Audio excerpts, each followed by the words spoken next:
Are you ready for it?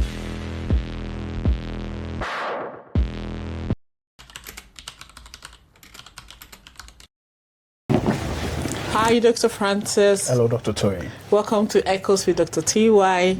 My pleasure. I was talking to you about your career journey, culture, lifestyle, and I hope that your story would echo into the life of someone listening. So, you knew right from the start that you were going to do a PhD. I've always knew right Why? from when I was 16.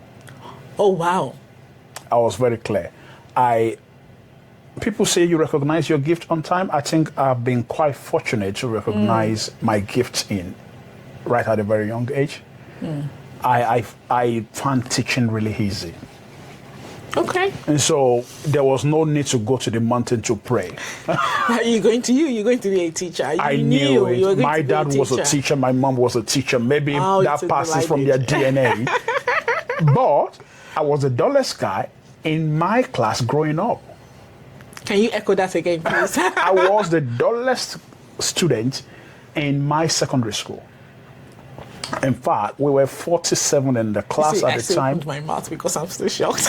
Yeah, I was the dullest guy. In fact, when we were 47 in the class, if I'm not 47, next time I'll be 46. Wow. So it was between three of those guys. I don't want to mention their name. Please don't. that we always alternate. Rotating it. 45, 46, 47. Oh, wow. I really like where you've taken me to, because a lot of people are out there, they feel, oh, I don't know anything, I can't be this, I can't be that. But look at you. That's a lie that the society can tell you, but don't stay true to it for yourself. In fact, I was so dull that people that were dull called me duller.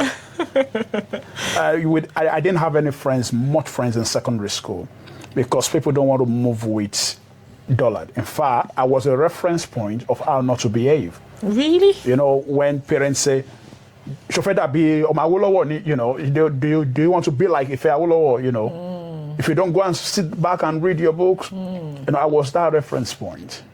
But you're a good reference point. I'm sure they are all looking today and say, failure. That boy that we taught, nothing good is going to come out of him. In fact, should I shock you? My science teacher told me I will never amount to anything. She told me face to face. That's a very bad teacher. Yeah. No, I'm grateful to God for her. In fact, I'm looking forward to seeing her one day to thank her. Because those are the scenarios that awaken my consciousness. You just had a snap, like. Yeah. But those words kept echoing in my mind. Yeah. And for the first time when I had 10 out of 10 in school, the whole school knew I had 10 out of 10. I think it was a commerce test, and I had 10 out of 10, and I started screaming. And guess what? I ended up becoming best student in commerce and accounting in my secondary school. Wow. And since I had that reawakened consciousness, I've never failed any exam since then, not even a UK driving test. Not even a UK driving test. Please don't take us to the test, please. Because I failed my practical, stopping on a green light, so please don't take us. Okay. Anyway, let's be focused. Let's go back to your PhD. With all the struggles, you had a lot of debt to pay, and then here you are. You had a merit, but you still wanted to do a PhD. It is costly to do a PhD without a scholarship. Yeah.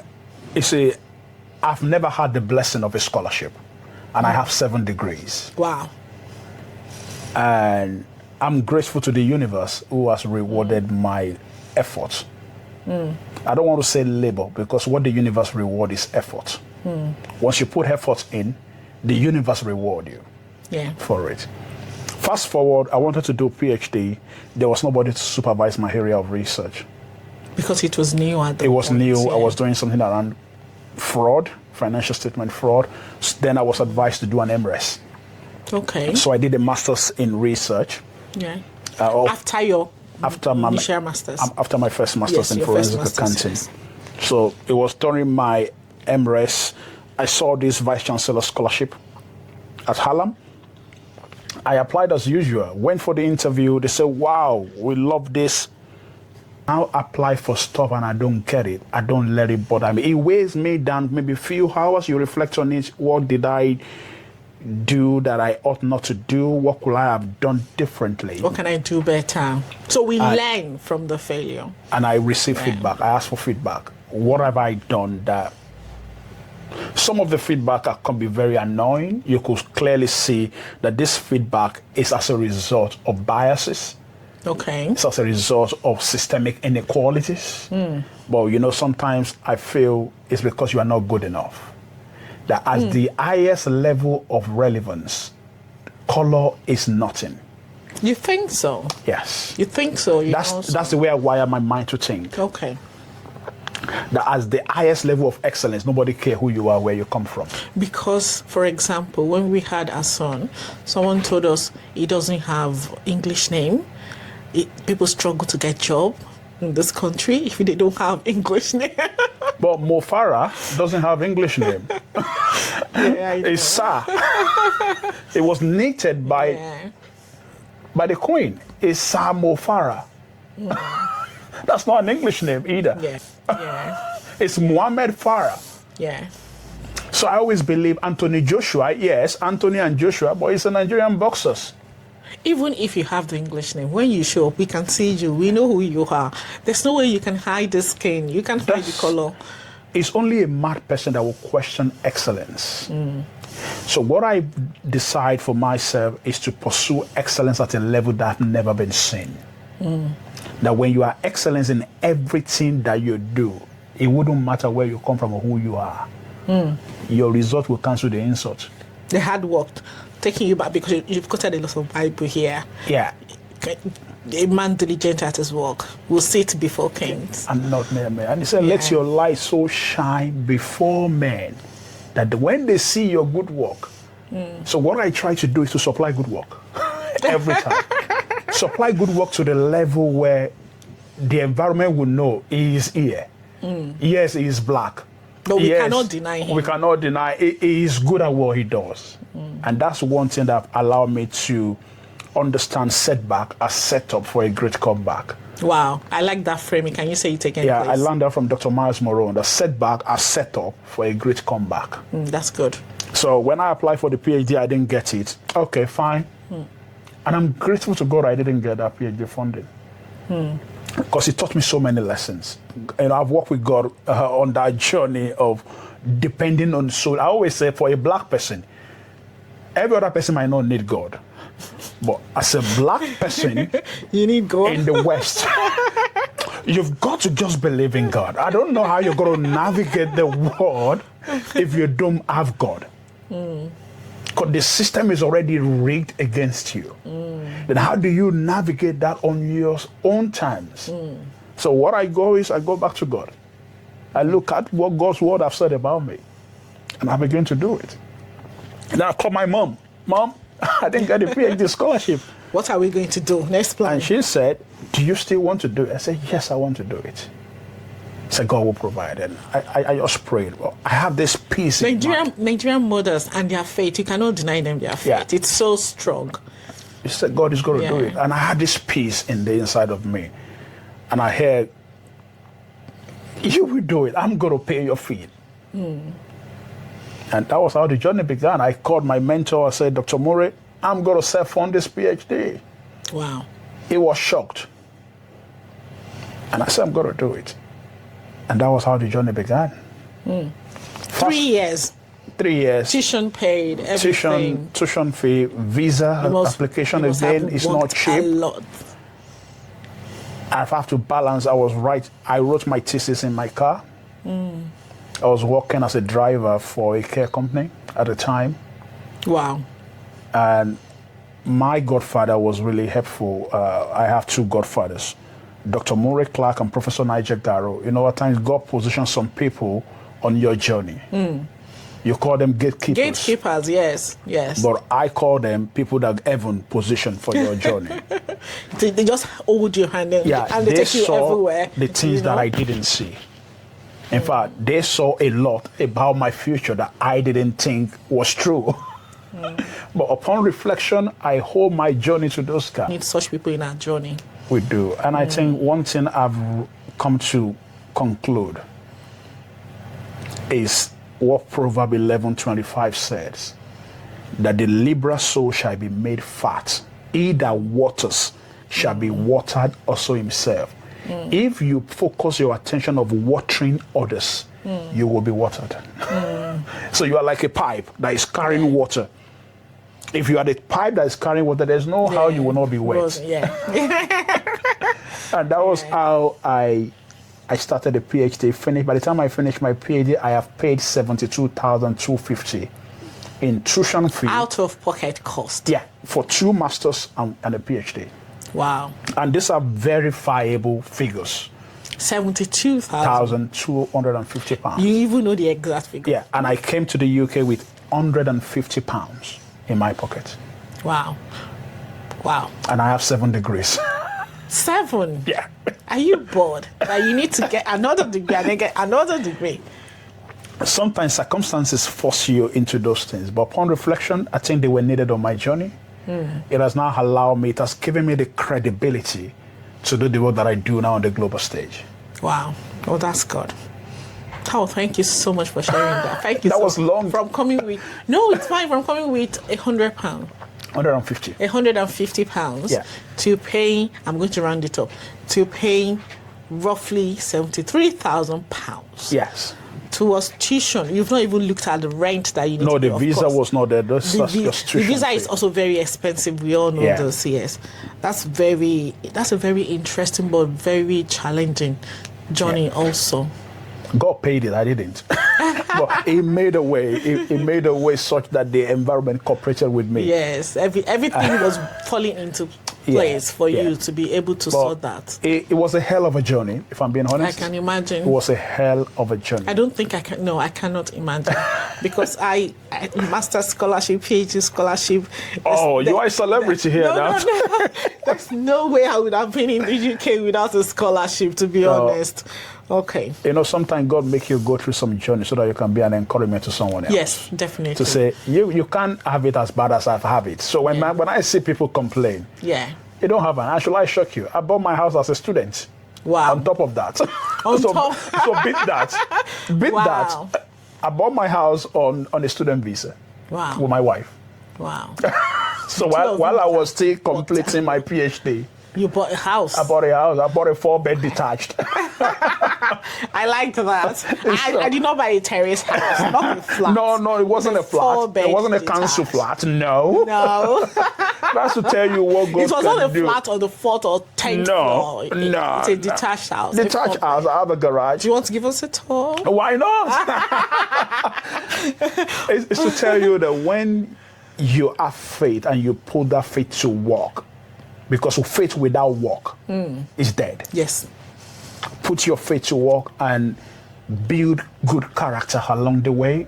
I pay attention to my character a lot. In fact, I self-question my relationship with other people a lot.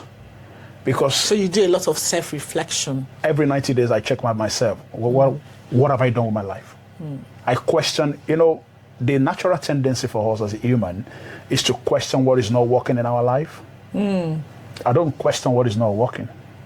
I question what is working. And how it can be better. That's how you bat newness. Yeah. Because if you don't question what is working, your competitor will take you out. Yeah, definitely. Definitely. Of course, the competition is intense everywhere. It is. You might think you are the best lecturer in town.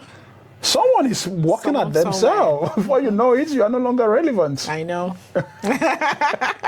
Okay, so after all this journey, then you joined Sheffield Hallam University. Yeah. As a lecturer? Yes, as a lecturer through, and again, I would say divine orchestration by God. While I was in my second year of PhD, I got the opportunity to teach as an associate lecturer. Okay. I was allowed to teach for 20 hours, and it was really good pay. It was £45 an hour, so it was really good. What? £45 an hour. Okay, with the actual teaching time and the prep time? Prep time. Okay, yeah. Yeah, but that's a lot of money. It is a lot of money. I was earning £5.10. Even now. In the bakery. Even now, £45 per hour is a lot of money. When I was working in the bakery, I was getting paid £5.10 an hour. Wow. Imagine while you are doing your PhD, someone is paying you £45 to go and stand in front of a classroom. And talk. To just talk. To do what you enjoy. To do what is not stressful. Yeah. So it was good for me. I taught in every department in the business school. I taught in tourism. Anywhere they need someone to do cover. You are available. I'm here. Please take me. I'm here. And, that's what I tell people. That sometimes your purpose is not something you start looking for everywhere. It's whatever your hand finds to do. Once you do one thing well, somebody will notice. Well. Even the Bible says, whatever your hand finds to do it well. I was doing it well. Students were writing good reports about me. I won Inspirational Teacher Award. I was nominated every year for Inspirational Teacher Award as an AL. That was when you were doing your PhD. That was when I was doing my PhD. Wow. And that was how an opportunity came up. In November 2018, I did an interview. And because everybody already loved me in the department, I was still scared because, I told you. Yeah. This can be a strong barrier on your journey. You mean your skin? Yeah, your skin color can be a strong barrier on your journey. But if you supply excellence every time, somebody will notice. Somebody will notice that, no, there's something special about this guy. And God bless Leslie. Leslie Buick was the dance subject group leader. We're doing a lot of call-out. Yeah, that's to tell you, my journey have been filled with people. I don't believe anyone can. You can't make it you can't make it all by yourself. The best of you, as according to Olakunle Shorinyo, is we always remain in you, but the completion of you is in someone else. Yeah. Leslie gave me the chance. Did the interview. God bless Lucian TP. Those are the people on my interview panel that day, and they said, not because we know you, but you top everybody. And when I did the interview, I didn't have a PhD. I was still writing up my thesis. Wow. We were 10 that were interviewed. 8 of those guys already have PhD. Wow. And the way they do the interview, they'll put all of you together, you'll be chatting. And some of those guys will say, I published in 3-star, published in 4-star. And you'll be feeling intimidated. I was already intimidated. I was like, oh, Jesus, I just need you here today. This is, oh my God. At that time, was there any publication? I had publications. Okay. I had publication in 1 so you star. are in almost the same platform. But when someone already has a PhD, and you have not defended yours. And you say ABS 3, ABS 4, like that was when I started hearing ABS. We were just publishing. This journal, okay, we'll just publish there 1 star. But that was the one. In fact, there was a one no star. Because my mentor told me sometimes he said you need to learn how to play the game. Sometimes it's not about star; it's about getting your name out there first. Once your name is out there, you will have built that reputation for writing top quality journals. Yeah. And now we write conveniently for 3-star and we get published easily there. Yeah. Does that make sense? So that's how the journey began. It does make sense. It makes sense because sometimes I think when I also came out of my PhD, I was under a lot of pressure that I put myself into, not anybody putting me into to publish. Oh, I just want to publish. Oh, I just want to publish. But it will come. It will. It will come. If you put in the work, it will come. Yeah. And if you are blessed to have many people on your journey, I respect Nigel Garrow and Murray Clark. Those guys made me who I am in the academy. They made me who I am in the. I still speak to Murray. Has been retired now for almost 7 years or so. Again, we are going back to gatekeepers. I'm calling them gatekeepers. They are gatekeepers. I still speak to him when I write paper finish. I send it to him to look at it. To say, Godfather, can you give me some feedback on this paper? And they will tell you, okay, the argument is a bit weak here. You need to do this. You need to do that. I do that.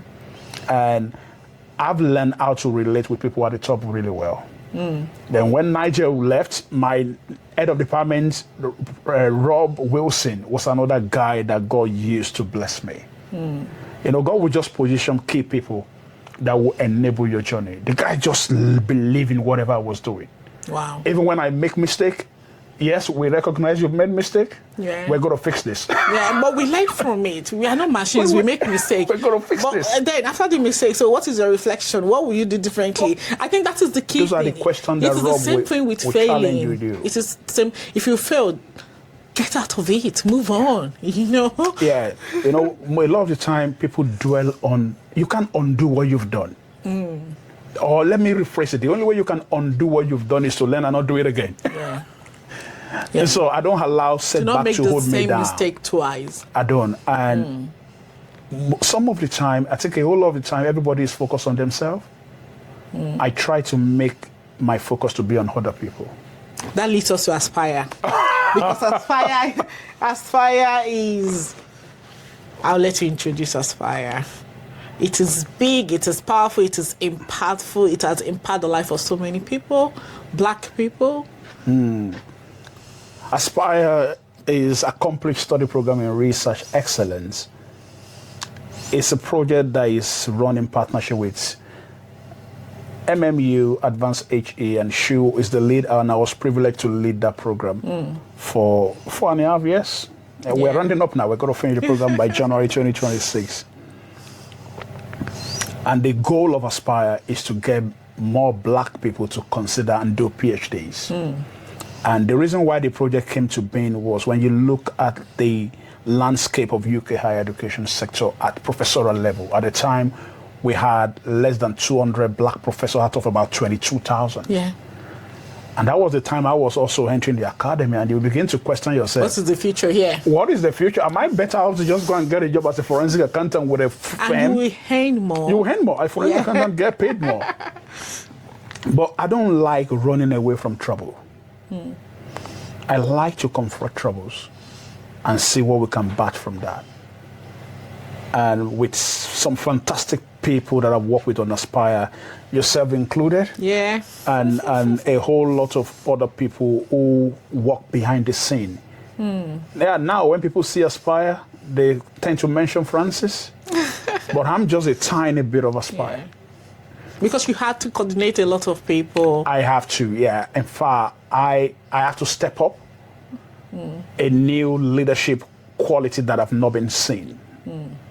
I brought in Omoluabi. Omoluabi is someone who has humility, who has integrity, and who has character. Where is that philosophy from? That philosophy is from the Yoruba people of West African Nigeria, Western Nigerian, or in the Western Africa. I'm terrible with geography, so. I grew up, I told you I'm a village boy, so I grew up with elders. So I learned how to relate with elders right from age 6 or thereabout. So I learned that through intelligent and skillful communication, you can get anybody on board your agenda. Wow. And that's what we did differently on Aspire. That this is a program out of the 13 funded project that is led by a Black person. And we made success of it. Yeah. Not because it was Francis that was leading it, because I surrounded myself with people who can give me feedback. People who I can call 9 p.m. There are times we did meeting up to 12 p.m., 12 midnight, talking about the project. How do we get out of this mess that we find ourselves? You are taking me to my next question. Because Aspire is big. If you don't know about Aspire, you can read all about it. Yeah. I want you to tell me the legwork that go into Aspire. I think I will have to, I will try not to mention them, but I think I will have to mention names. Okay, let me not mention names. I'm asking that because we see the glory. Yeah. But so much work also went into it. So much work. There was a time on the project where the project was sinking, where the project was about to die. I remember I will wake up in the morning. The only song I was playing every morning when I'm doing my workout is Ocean by Ilsung. Spirit lead me where my trust is without border. That was the song. I was playing that song consistently for 6 months. Wow. Because I was afraid. Why? We had some problem on the project that if we're not careful, the funder will take the money back. And that will mean failure. That will mean failure. That will not just affect the project. It will not just affect the project. It will affect my career. It will affect my university. And I needed to step up. I remember, oh, God bless Professor Doc Cleaver. He asked me, Francis, are you sure you can do this? I have to tell him by the grace of God, because I knew. That there's no way you could do it on your own. I wouldn't have been able to do it on my own. I said, by the grace of God. I've never prayed like that in a long time. So after your day work, you come back to your room and you do what? I go back to God. I don't want to say kabash. A lot of people don't understand what kabash is. In fact, if you know the way I will rant in meetings and when things are not going well, But I was surrounded by people who believe in the agenda that we're trying to achieve. They were not guys that wanted to make a name for themselves. And I think that's what is really priceless about Aspire. It wasn't about glory. Yeah. No one was fighting for glory. No, it was about, we got to change this. If we are only able to impart one black student, that was enough. So it was the passion. That passion with a team member really helped. With my administrator, Sam Wareham, Christina, and all the mentors, you, yourself, Dr. Shewa Jao, Dr. Adenike Abidoye, we just had this strong team that were ready to put in the work. Working 18 hours on a project a day with your teaching commitment, that's a lot. That's a lot. But I'm grateful to the universe who has rewarded all of us. We recently had a paper published in 3-Star. Yeah, we did. Studies in Higher Education, for that matter. Yeah. That's not a small journal. That's the highest journal in higher education to publish in. Yeah. So having your work published there. And you've been to the House of Parliament. I've been to Parliament. I've written for Forbes. And the project have taken me places, I have to be honest.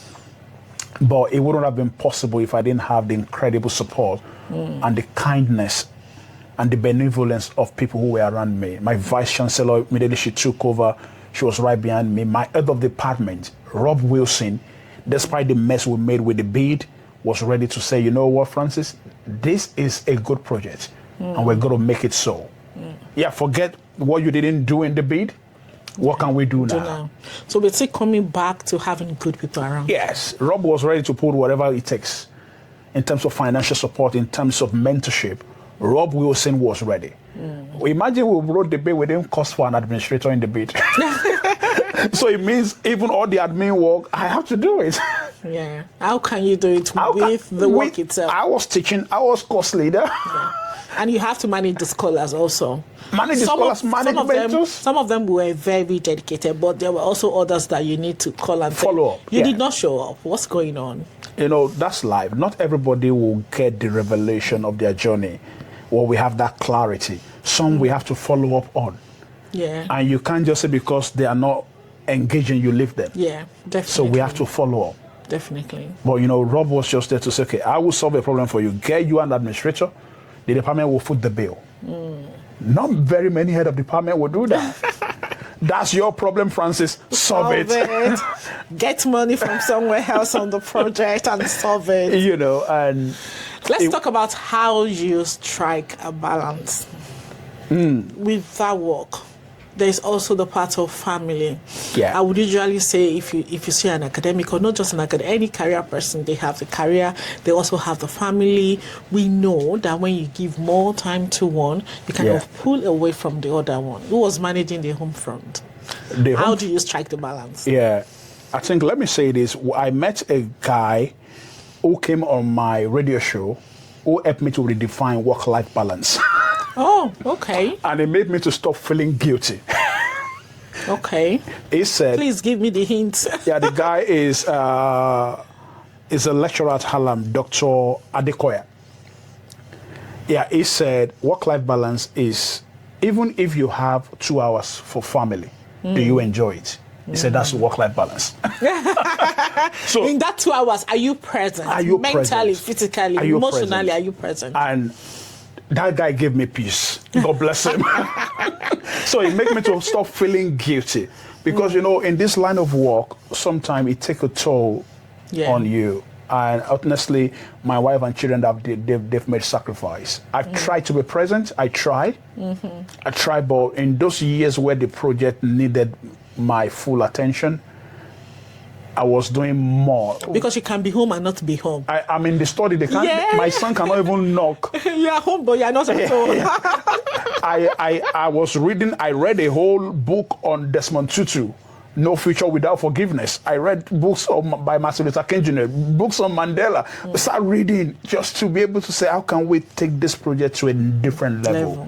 How can we do things differently? Because we're doing research on race and ethnicity. That will make you a lot of enemy. Yeah.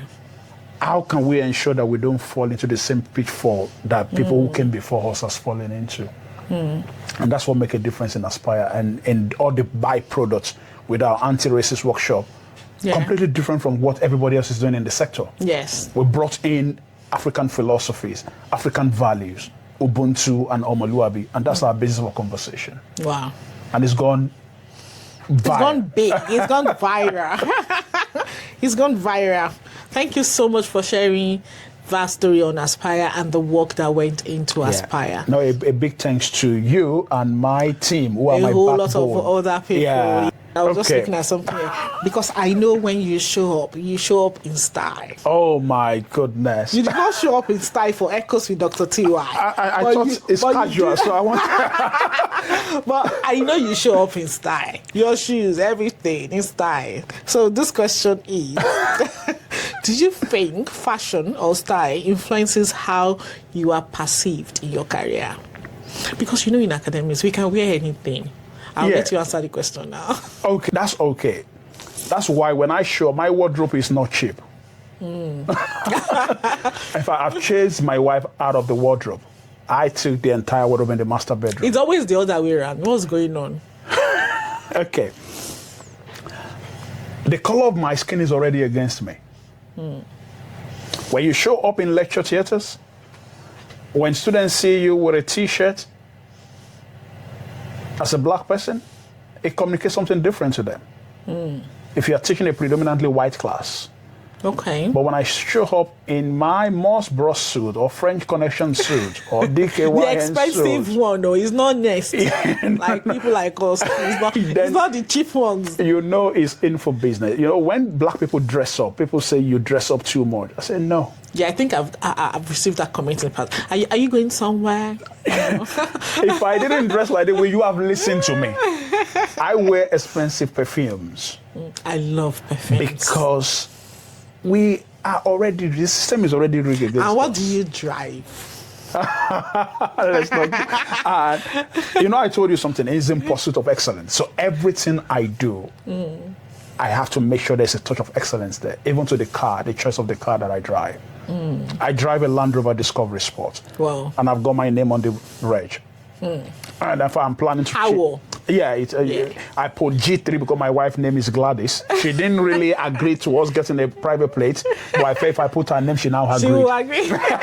So that's the politics of that. You said that into getting a private plate. Yeah, it's about pursuing excellence at a level and letting black people see that we can also live the best life possible in this country. It is possible. I'm planning one day I'll buy a Rolls Royce. Okay. I don't know how the universe will make that happen. I'll come drive it. Yeah, and probably on my own jet at some point when I become a celebrity academics. It appears, if you set your mind to it. Yeah, yes. If you set your mind to it. We can do it. We can do it. Dr. Francis, thank you so much. But one last closing question. Yes. If there is one message from your story, which is power-packed, that you would like for that story to echo into someone's life, what would that story be? One thing from your story, rather, that you want that thing to echo into someone's life.